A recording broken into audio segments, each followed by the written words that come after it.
So in 30 minutes or so, you know how to use AI starting today, which tools to use, how to use. So basically, I'm assuming that some of you probably would appreciate a beginner level introduction to the opportunities we have in front of us and how you can get started. So that's why as part of my conversation with Shatish, I'm just trying to make it a very beginner friendly. I'm not going into some technical definitions of what AI is and going to Turing theory and a lot of other things, which I will give to other audience, but I want really purposefully made it simple, if that's okay. Okay, what's happening right now? So if we look back at the early time of computing, so there was the introduction of computing devices that was significantly improved the productivity, things that were done by hand previously. All of a sudden, that you can the people at that time, the professionals, they could turn to computer. Of course, the computers are slow that time. Is huge, big. You have to wait, put in the punch cards, and then you have to wait for maybe days to get some results. So it was very slow process. But again, this was a big shift from the pre-computer era. So things are moving, things are getting faster. Then in 90s, we get the internet era. Things significantly become more productive. People could communicate via emails. They can look up information on the website. So things started going there. Now we are in the era of AI. So all of a sudden, you can see this curve is significantly becoming jumping, which means the way that people can speed up things and do more work and be more and have more, right? So that opportunities and potential is now significantly more with us having access to the AI tools. So let's look into this. I have been at IBM more than 20 years, so this is like a day in my early IBM career. Okay, and Satish, I think you will resonate. You probably have many similar ideas. Situations like we'd have to carry pager. Like let's say that we are responsible for supporting some production applications, which means there are customers, users who are using these applications. That there is a database component, there is an application server.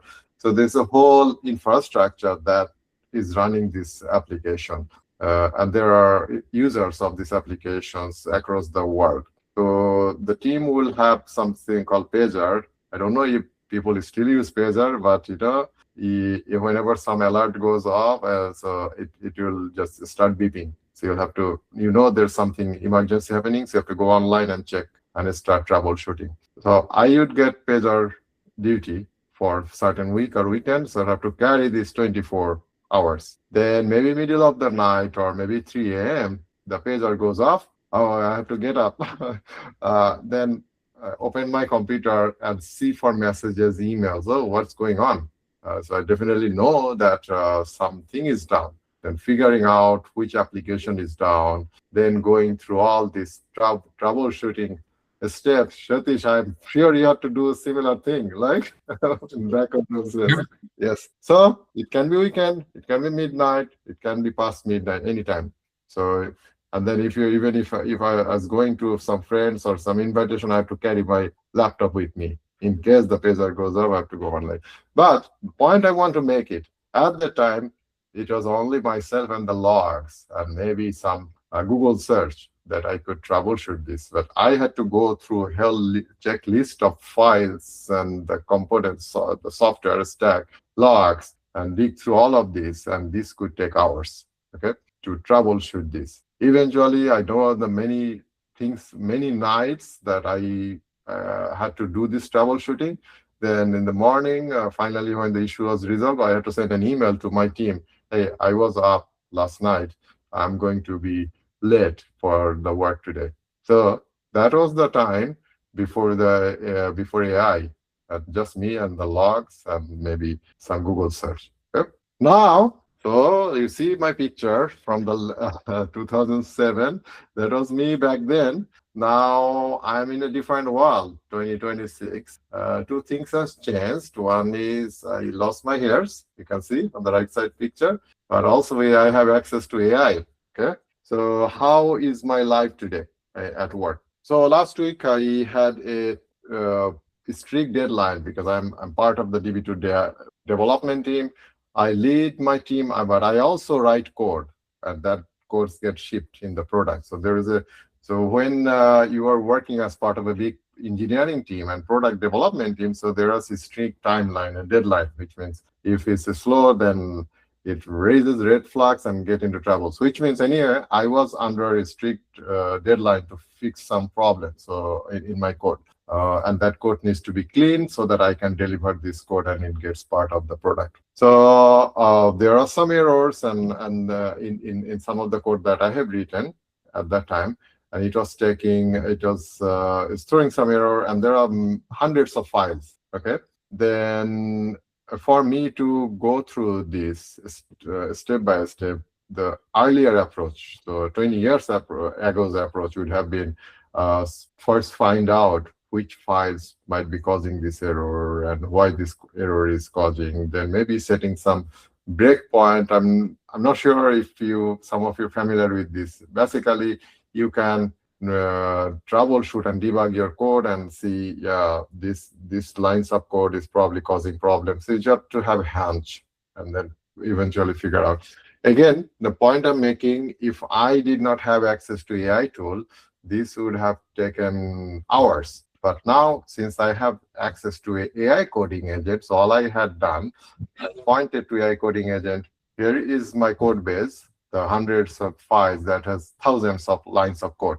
Then here is the error message I'm getting, and I got this error message after running this function. It's not as straightforward that you just point to the function. The function can internally call 10 other functions, and anything can be wrong. So what this agent did, it did a deep analysis of the code base, and then come up with identified that what could be the possible reason. And not only that, it also suggested a list of possible solutions, and it did not stop there. It also says, do you want me to apply these fixes and try this? So all I had to do is review what it is doing and then monitoring it and approving it to go ahead and try this out.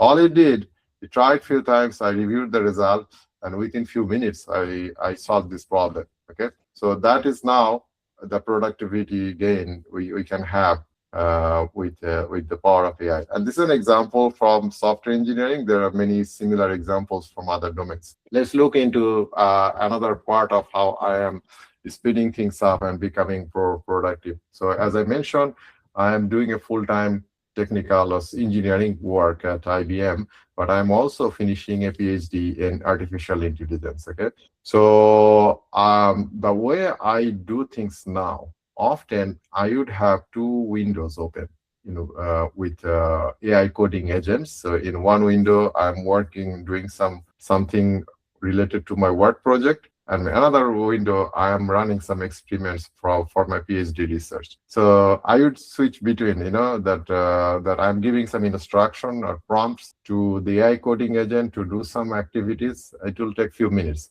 And when I'm waiting for a few minutes, I do a few things. Okay, sometimes maybe I need a little bit break, so I just go for a few minutes walk, or I would switch to my second window where I have some experiments running for my PhD research, and then we'll see what's going on. I give some prompts. So a lot of things I could analyze now, while why one AI agent is doing some work on behalf of me, and then I can switch to other AI agent and then continuously do this. So as you can see, the work, first of all, the speed up happened, that individual task that you can do much faster with the help of AI. Second thing is that you can now parallelize. You can kind of clone yourself, have multiple copies of yourself, if you want to say it this way, and then you can do things in parallel.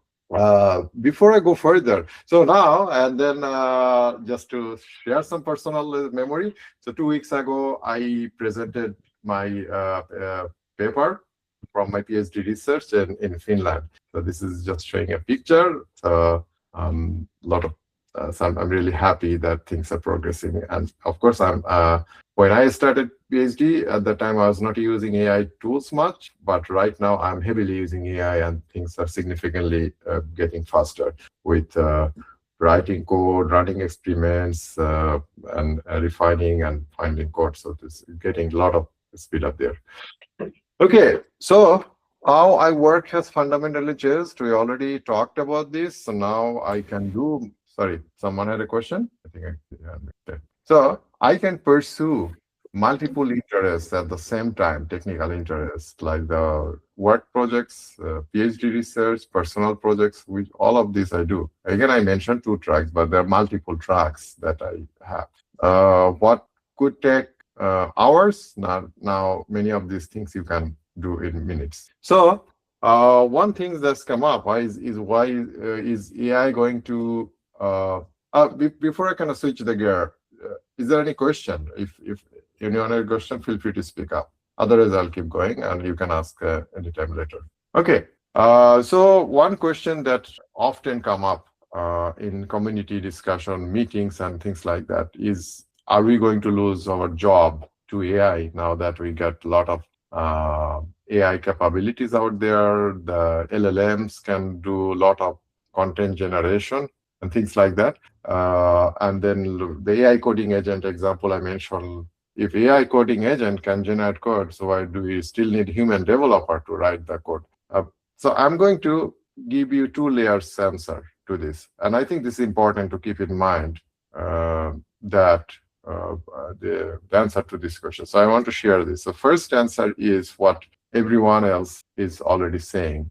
I mean, so that engineers who use AI will replace the engineer who does not. I mean, this is a more cliche, generic answer, which basically means who is not upskilling themselves and taking advantage of the AI revolution and the AI capabilities, they will be behind, they will be slow. So it's now in the new norm. Anyone getting into the job market and say, I want to apply for an engineering role, the expectation is not that it's nice to have AI skill, that you are using, you know how to use AI to make write your, do your work faster and parallelize your work, replicate your, kind of have more, you can do more in quicker time.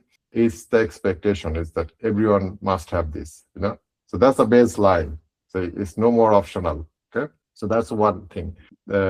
Now, which means at the skill set level, you must have the AI skill and using the AI to, regardless of whichever profession I go to, you know?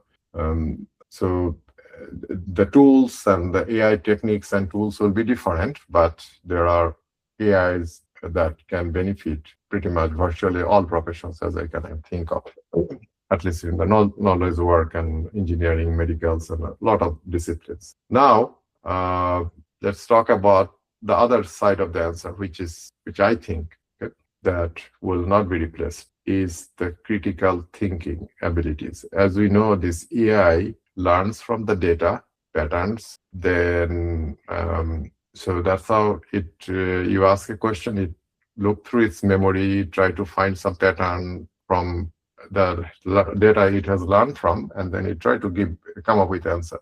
It's a data driven.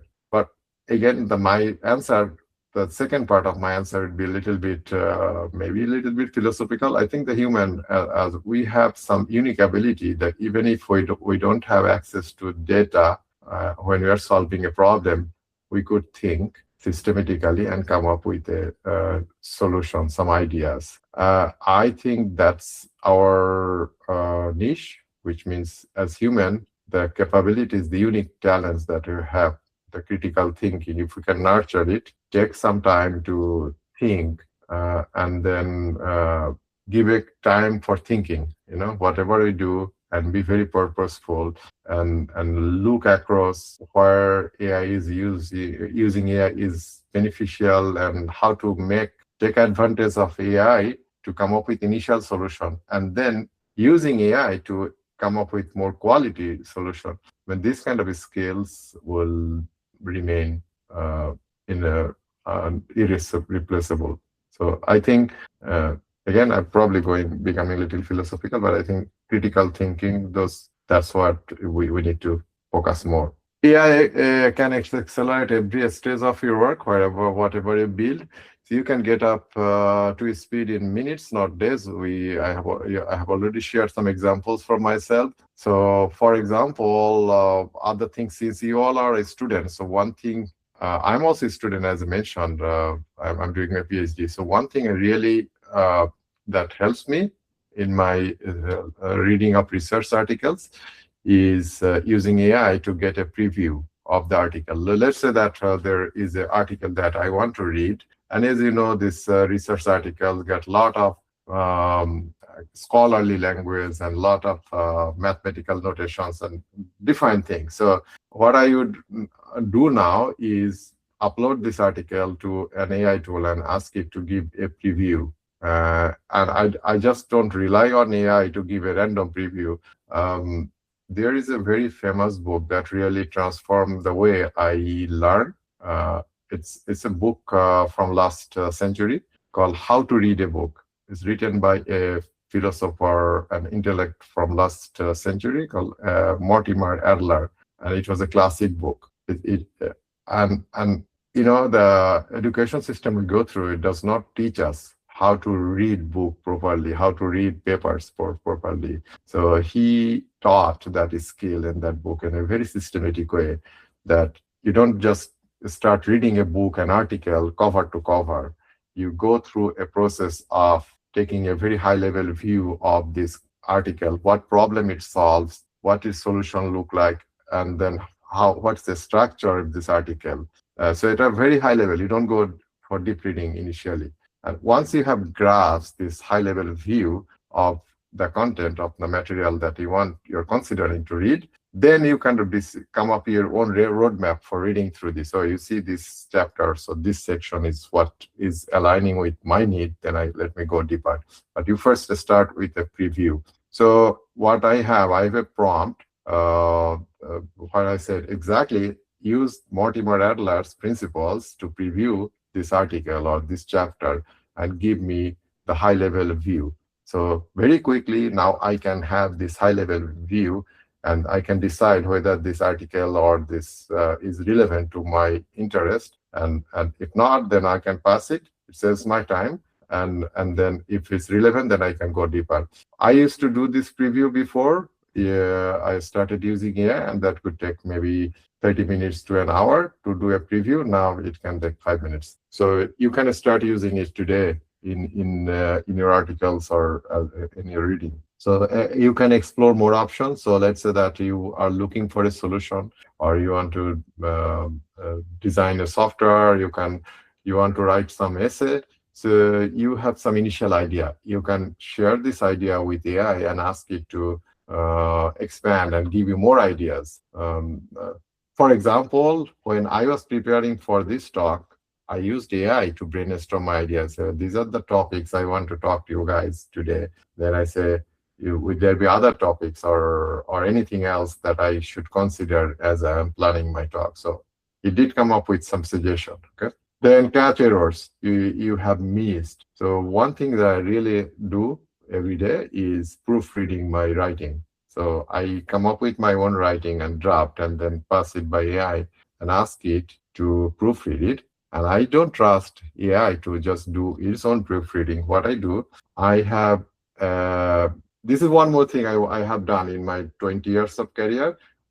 Whatever thing I do every day, okay? So like, for example, writing, reading, and other things, I try to find what is the best resource and learning resource on that topic. What's the best book? What's the best seller? For example, for preparing presentation, well, what are some of the bestseller books on presentation skills? If I want to be productive, which is important, what are some of the big books on productivity, like getting things done? And there are a lot of other books. I always had this kind of interest that whatever I want to do, of course, I would admit that I did not read all the books cover to cover, and I'm not perfect, but it's a continuous learning process. So again, I'm digressing a little bit. So what I do, I have a prompt where I say, for me, the gold standard for writing good essays or anything good writing is Elements of a Style.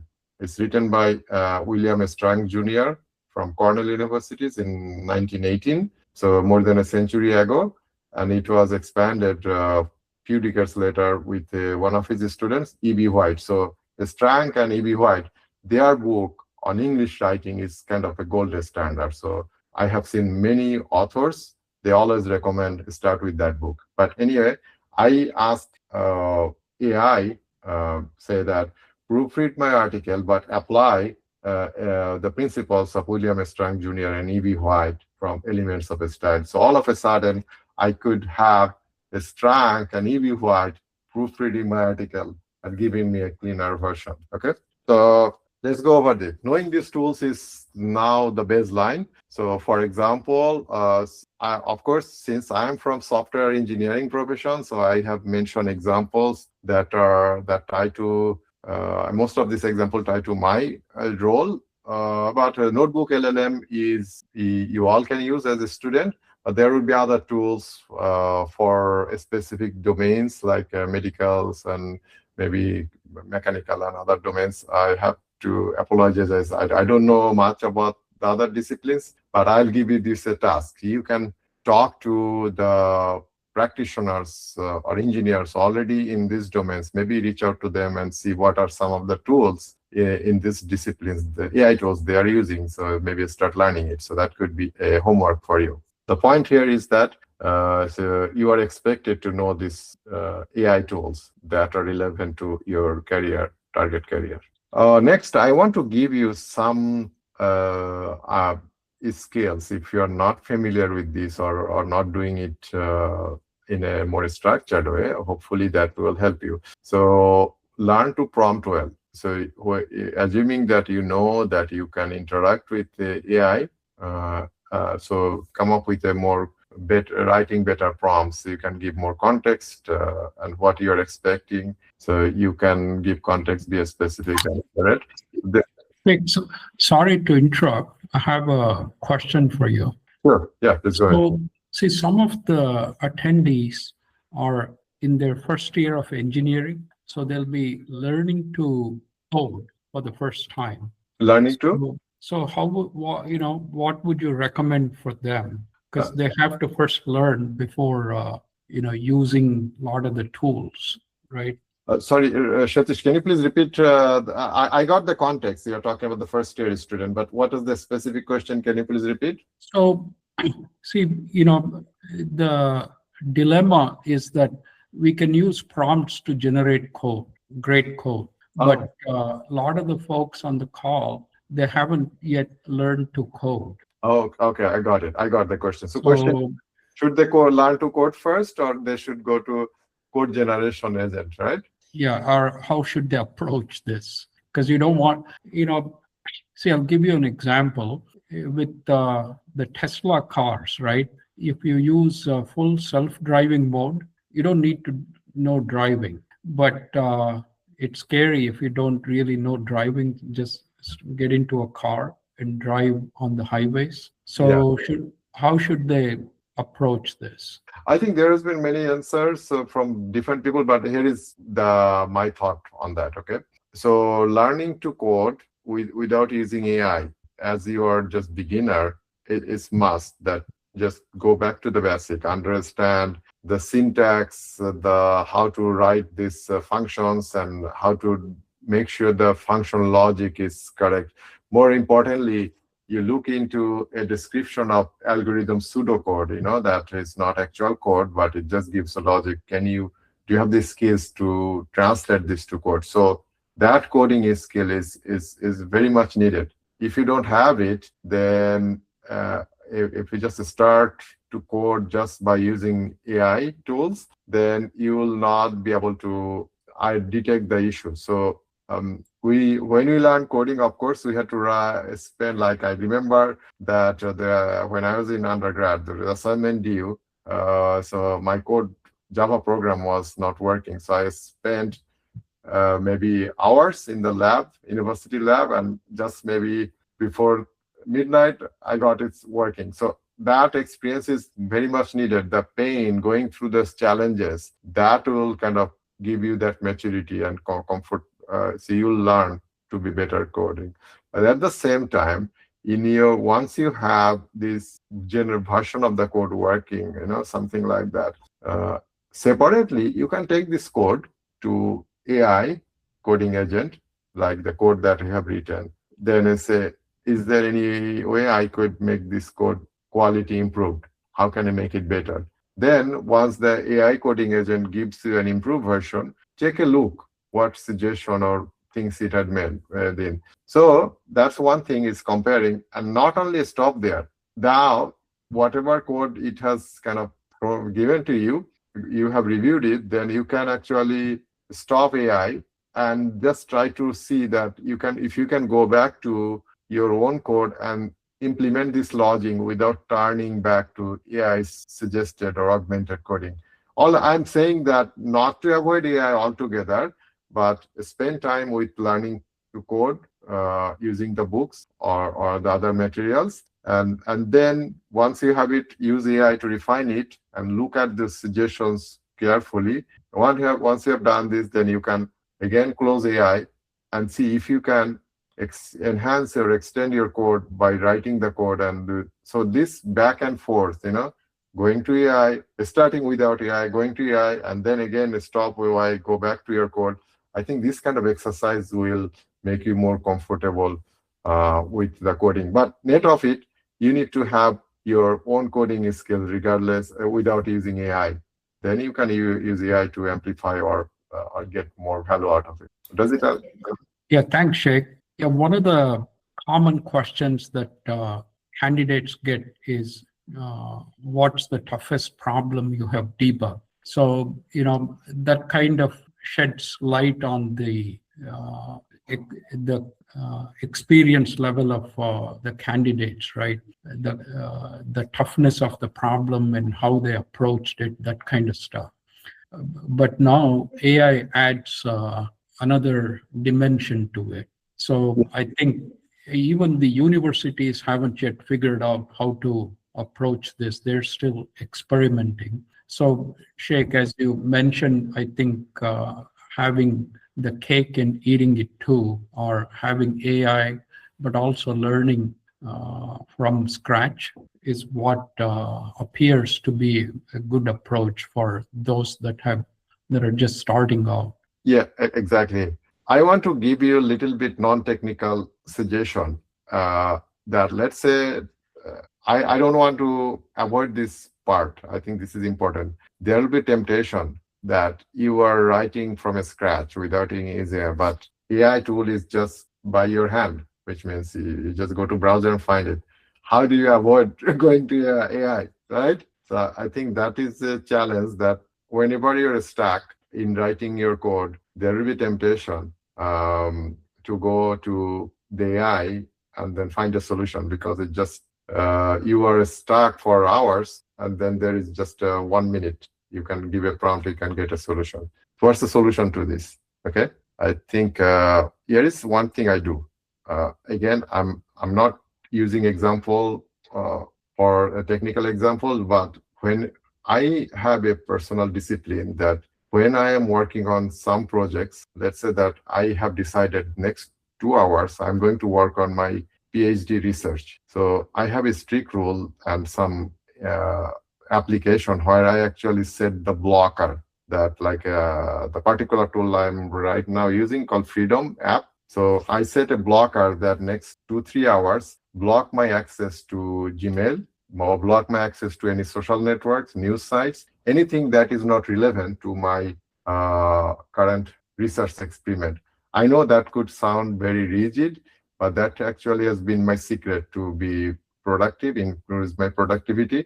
So I block my, and once that block session starts for 3 hours or 2 hours, I have no way to unblock it. So I have to give up access to things that could be distracting me so that I can be more productive and focused on my task at hand.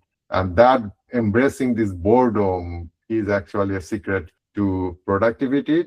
Not sure if, I know I'm digressing a little bit, but there is a very popular and a professor in psychology from the field of industrial psychologist, I think, from University of Pennsylvania, Adam Grant. So he has written a book, Hidden Potential, one chapter called basically idea is embrace boredom, which means things that are discomforting, For example, writing code from scratch without help of AI, that is discomforting.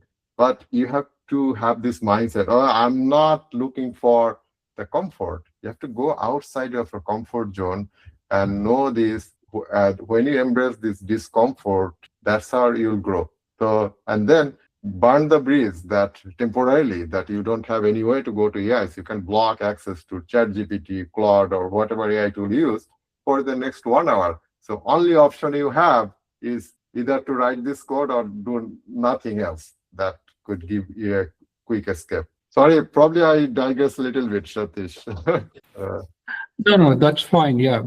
See, it's really by making mistakes and correcting them, one really develops as a programmer or a software engineer, right? There's really no shortcut.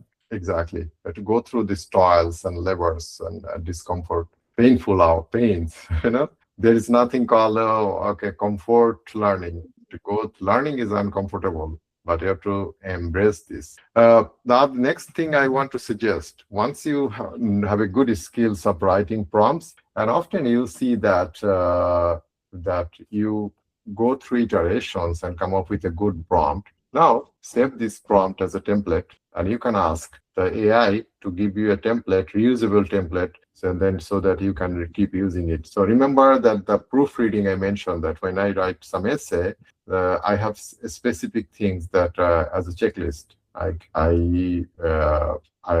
First several sessions, I have given this refinement instruction to AI. Finally, once I finish a session and I am happy with the outcome, with the final proofread version of this, I ask AI, okay, now give me a reusable prompt with everything that I have asked for it. So often it will come up with a very nice prompt template. Next time I have a raw draft, all I needed to do to begin with is just say, use this template and then paste my raw draft, and AI will often come up with a very nice polished one.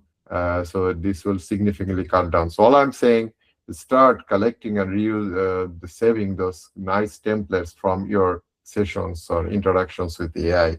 That will significantly save your time.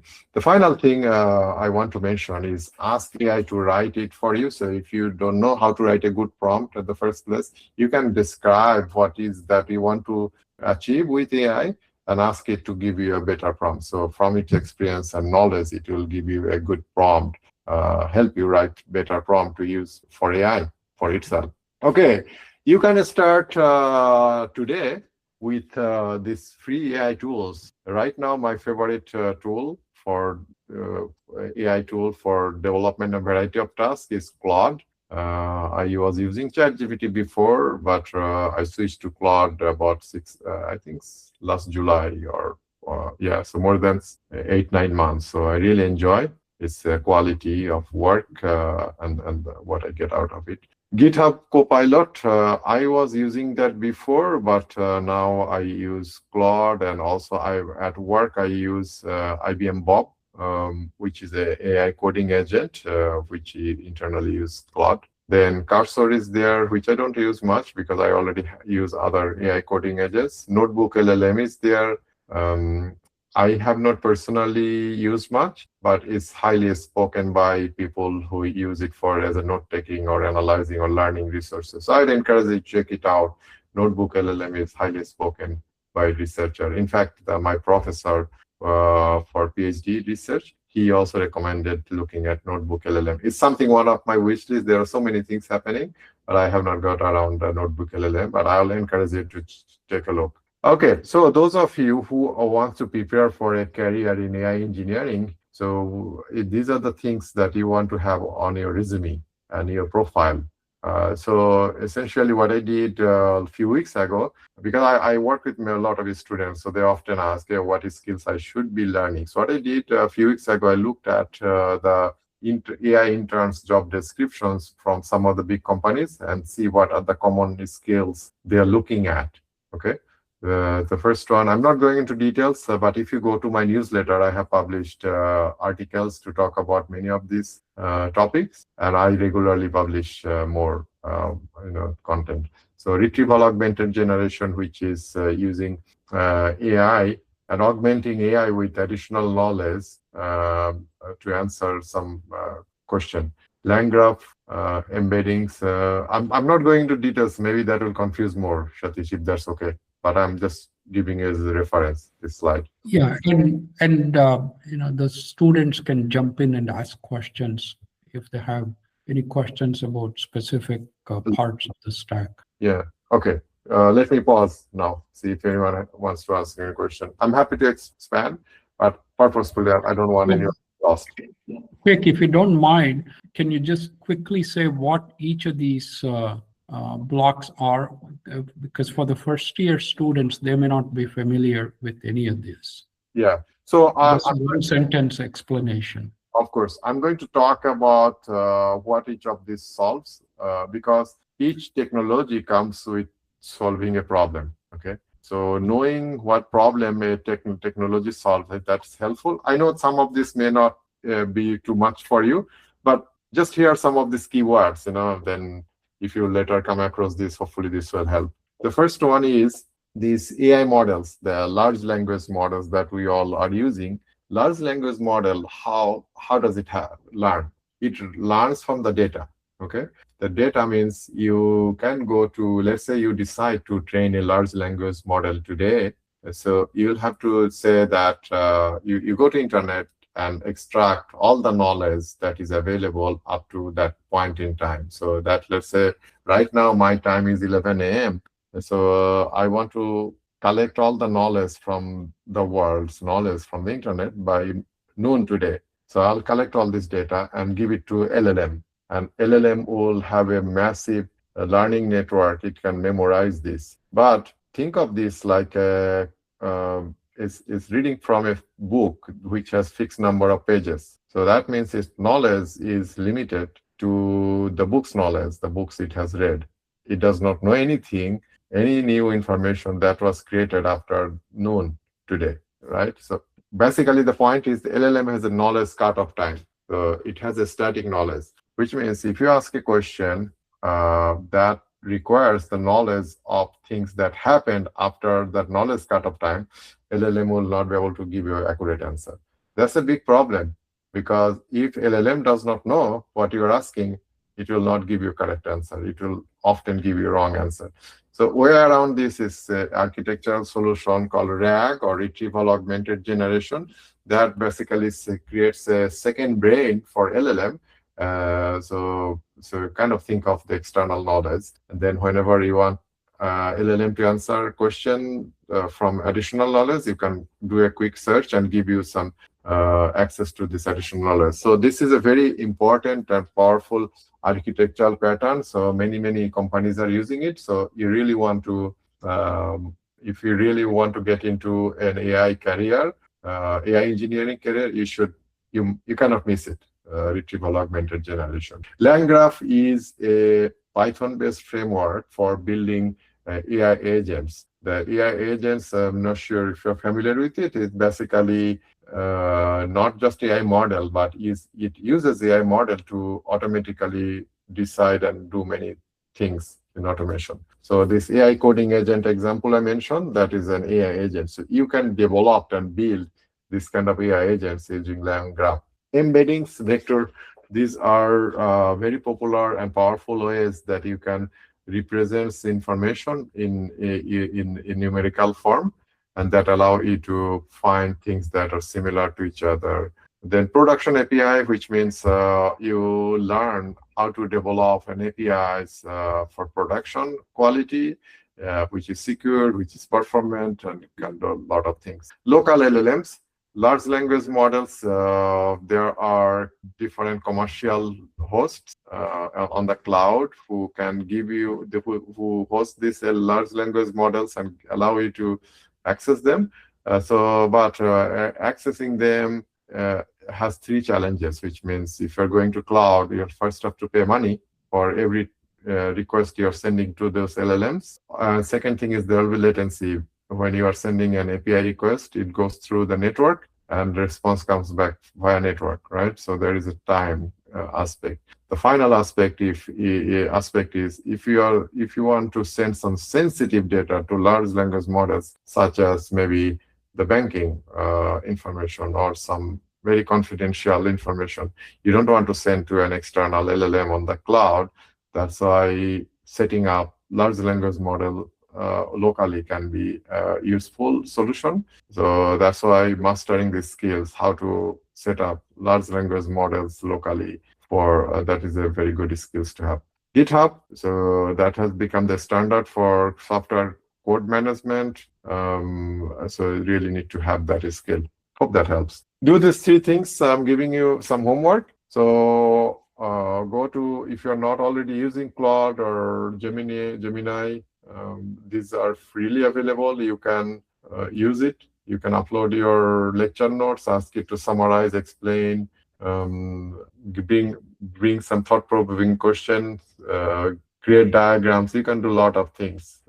So start using these AI tools, if you're not already doing it. Then rewrite one prompt you have already used. Send one message to someone whose work you respect. So end of the day, all I'm saying, the last advice is to connect with people who are already in the field, which means, let's say if you want to be a doctor, maybe you can connect with some doctor and ask whose work you respect and ask that person to be your mentor. If you want to be an engineer, reach out to engineers who are already in the field and doing excellent work. So you can reach out to them. And often many of these people, they will be very kind and give you good advice. If you want to be a software engineer or AI architect, so things like that, feel free to connect to meet me and ask for my advice. So I'll share. So things like that, basically, you need to connect with the people who are senior to you, already in the field, doing really good work, and connect with them so you can learn more from human than just by reading articles and blogs alone. Okay, so I have a website, sheikhkader.com. If you go to this website, you will find everything that I have online, which means my LinkedIn profile, a button or text box and button for subscribing to my newsletter, my Git repos, my publications, everything is in one place. So just please bookmark this or save this website link, and you'll find how to connect with me. With that, probably that's all I wanted to cover. Sorry, I went a little extra, Satish, but hopefully since we joined late and had some question discussed, hopefully that is justified. Yeah, thanks, Sheikh. Yeah, we started a little bit late as well. Yeah, thank you very much. But we can open it up for questions. This group has been very quiet. Did I lose you guys, or able to follow me? Hopefully, I try to keep it simple, but hopefully. I know Sri asked a question. Sorry, was there a question for me? I have a question. I put it in the chat, actually. Oh, okay. Let me see. Where is the chat? Sorry, I have to find where the chat window is. Okay. So the question is like, it's basically asking for my daughter. So she's entering into, I mean, she's a senior here. She's going to college next year as a neuroscience major. So her question is like, how do you suggest using AI outside the world of engineering, like as a neuroscience student getting into college? How AI could help her. Okay, let me see. So I think you have typed the question. So your daughter would be getting into medical school for neuroscience major. Yeah, that's a pre-med, like undergrad major. That's a future plan, actually. Yes. So what is she already using some AIs for, even not for specific to her field, but in general, I presume, right? Some level of AI. Yes. Right. So your question is that what is some specific things that she could do more to get more value out of AI, right? Right. So since this is an area that I'm not part of, but my suggestion would be to let's follow some neuroscientists who are already using AI tools and blogging about it. I think I might have seen some in Substack. There are some neuroscientists. Just check the places like Substack and LinkedIn, and maybe you could help with that, Sijit, with just finding some of the. Sorry, go ahead. What is that first thing you said? You said something else other than LinkedIn, right? I'll tap it. So Okay. Substack, is a platform where different professionals, they have their own newsletter. So for example, I have my own newsletter there, and there are people from different disciplines like neuroscience. I think recently I just came across by accident that some neuroscientists have, I saw that they have their newsletter. What I'm saying, just try to find the people who are already in that field as a neuroscientist and then writing about AI, and then maybe look at their content. And if this looks good, promising that they are sharing how they are using AI, just learn from their experience and start using those tools and the prompts. And you can, she can even go to the tool like Claude and say that I'm looking for ways how I can use AI. I'm a student majoring in neuroscience, so give me some suggestion. So one caution is that AI can often make mistakes, but you can filter through this. Use AI to discover how you can use AI for your target field like neuroscience, and see what suggestions you come up with. Sift through this and you will find something useful, I'm sure. Does it help? Yes, sir. Yep, thank you. Great. So I have a question for the students. So are colleges asking or helping you use any of these tools for coding? Feel free to jump in. Shivkumar, do you want to answer? Hello. Yes. So my question was, in colleges, do they help or have they integrated any of these tools? Yes, sir. You went to RV College, right? I'm in the PS University, sir. PS, okay. So what are they, when do they start? Like right from third year, we have an elective, sir, about LLMs and about this agentic AI, sir. Okay. But how do you, do students use these for coding and all that? They give you assignments, right? Coding assignments? Yes, sir. So do students use Claude or any such tool? Okay. So right now, sir, the Gemini Pro is free for Indian students. It's free, right, for the students. So that's why for assignments and all, Gemini Pro we use. And we have a GitHub Copilot free also for student account. GitHub Copilot, Gemini, we widely use these things. Okay, excellent. And how about the question that Sheikh and I were discussing? If you have a coding assignment, you can just use Gemini to generate the code, right? Yes, sir. How would students learn if they just use the coding tool or LLM to generate the code?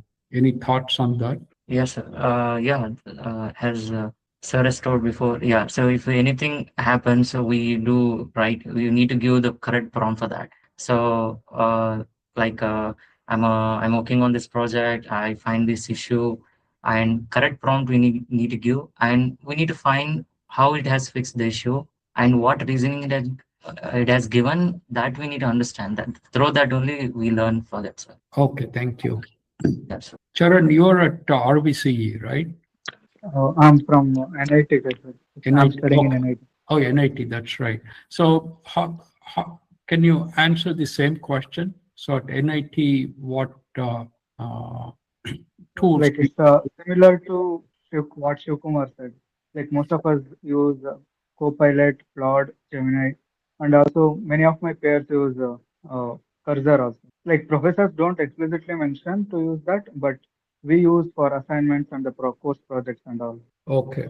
And you may have already participated in campus interviews and stuff, right? Yes, sir. Like I applied for internship roles in third year.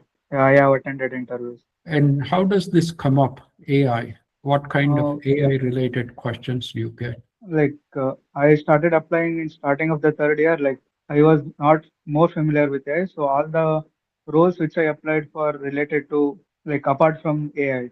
So I don't have any experience related to AI. So in third year, like I'm learning now. Okay, got it. Are there any final year students who have faced interviews where AI questions come up? If you can share that, it may help other students. Kavana, now you're entering fourth year, right? Yes, sir. Like this May, we have end semester. Okay, okay, thanks. No, I was referring to Kavana from UVCE. Yeah, sir. Hello, sir. Yeah. Have you been part of any interviews for internships or regular jobs? Sir, for us, not yet started, sir. It will start from June. Okay, got it. Shatish, do you have any students who are in the software side or software engineering or? Actually, most of the students who are attending, they are studying computer science or related. Oh, okay. Yeah. That's my field. Okay. So here's one thing I would suggest. Since you are in the computer science and this field, and maybe many of you will want to be in AI engineering role or use the AI as part of the job. So for internship, I would recommend highly that you start building your public profile, a strong public profile on GitHub. Okay, so you come up with some real world project ideas and publish it. So it's not sufficient nowadays that you just replicate some other people's tutorials and show that you have this running.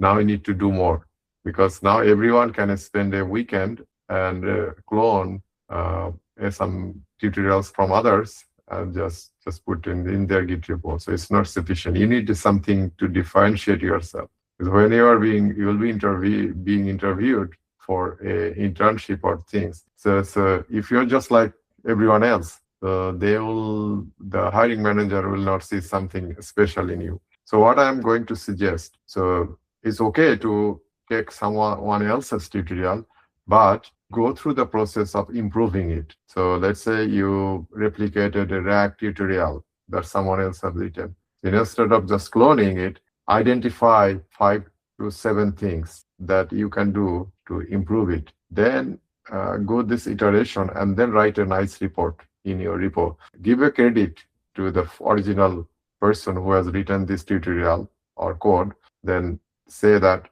okay, this was the original code. Here is how I have improved it, extended this. Write this experience as the blog. Now, in the interview, then you can talk your story. Your story. You need to tell your story, your coding story, not someone else's. Oh yeah, I just copied someone else's rag and I have this. That's not your story. Come up with your engineering story. That even if you don't have real work experience, but build this kind of portfolio projects. I actually just made a LinkedIn post yesterday where I have talked exactly on this topic, how you can build the AI portfolio that make you stand out among the competition. Okay. Hope that helps. Yeah, I think that would be very important, right? How do you differentiate yourself?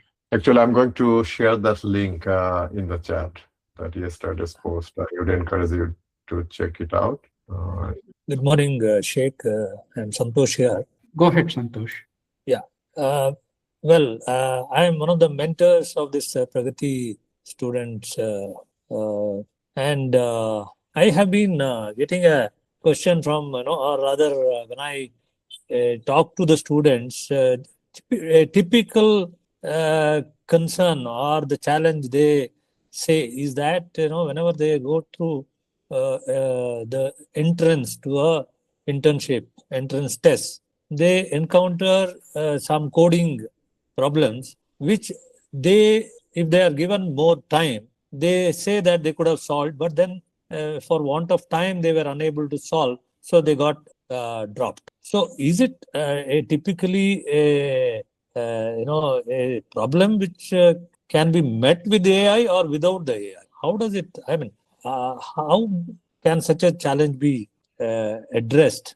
See, you also mentioned in the beginning, you get mastery over your subject without looking at AI, and then take the help of AI to improve and refine it. Yes. This dilemma will be there with the students, where to take the help of AI and where not to do that. But a typical situation that we face, at least in India, I don't know whether a similar situation is there at your place. Just want to see, whether you're also seeing interns getting into this kind of situation, or it is unique to us? Shantosh, let me make sure I got this point challenge correctly. So you're saying that when the students are interviewed for an internship, they're giving some coding challenge with a very limited time. So they could solve it, but if with the limited time, it's really challenging to solve it and search solution. So I recognize this. I know this coding challenge can be tricky. It needs more thinking. We have to go through trial and error. So first question, are they allowed to use AI tool or not? Or Definitely no. No. So they're expected to come up with their solution. So I think at least with the limited time, the first thing would be that how can you improve than providing nothing at all, given the time is limited. At least if the student can come up with a high-level proposed solution and show the analysis that how they have analyzed this task at hand, and here is the solution they have come up with, and then maybe try to identify, even if at least show they are making genuine attempt and showing their critical thinking. So even if they cannot get to the finish line, I think if they can show that they have engineering mindset, they are not expected to perform at the level of full-time employees, of course, but they show that they have critical thinking. They go through this the software engineering process or troubleshooting process. They are thinking. Oftentimes, that is the missing piece. When I have interviewed, as I mentioned, many students for intern position, if you just ask little beyond what is you have done, show your thought process. Often they go blank. So I would encourage, again, show the critical thinking that you are genuinely, you can take a new unseen problem at the coding task. Then you are showing your thought process. That's going to impress more, even if they cannot come up with a complete solution. Okay. Just wanted to ask any of the students, maybe Tripti, Dio, I remember you saying something like that. Or anybody else, can they articulate the topic which I just mentioned? Hello, sir. Yeah, Tripti. Yeah, you're audible. Yeah, so the problem that I discussed with you was about the technical round. The first round that we need to go through in order for whenever we are applying for any internships, we will be given stipulated amount of time wherein we will be exposed to DSA questions. And the thing is, I think I lacked enough practice that was the reason why I was not able to solve it, I guess. We must constantly practice things like DSA and sitting for all of this. I don't think AI has got much role in that, because there we will be they will actually look after our problem solving skills. We can only get help from AI for about give me similar questions like this, or tell me a more intuitive approach for solving this problem. AI can only help for that, I guess. But are you allowed to access AI? No, sir, definitely not, sir. They will not allow. No, okay. Yes, we are not allowed, sir. But after that, when we get time, if we have the questions that we have noted down, we can ask ChatGPT or Gemini for that matter, in order to get us understanding what that question was asking us, what is the intuitive approach, brute force for that matter, so that we get to know what was actually asked and how we were supposed to solve it. Well, other thing is, of course, things that you're repeatedly facing, right? The limited time, many of these things. Try to see if you can identify some pattern of these questions. As with more preparation, hopefully you get better as well. In addition to showing, but I think fundamentally it's important to show your thought process, show your human side of it. Not just you show that you know how to use tool, but show your human side, that you are, end of the day, you're a critical thinker. You think like an engineer. So that skill set will remain regardless of someone is using AI or AI not. So which means you are a thinker. You can solve problem, anything that comes to you. So you need to demonstrate that critical thinking skill. At the same time, this specific task solving, I think they will understand that you had limited time, but you have genuinely thought and come up with a compelling solution, but due to lack of the time, you could not implement all of it. Not sure how much helpful that is, but this will be some. I'm sure it should be, and that's a logical way to think. Yes. Yeah.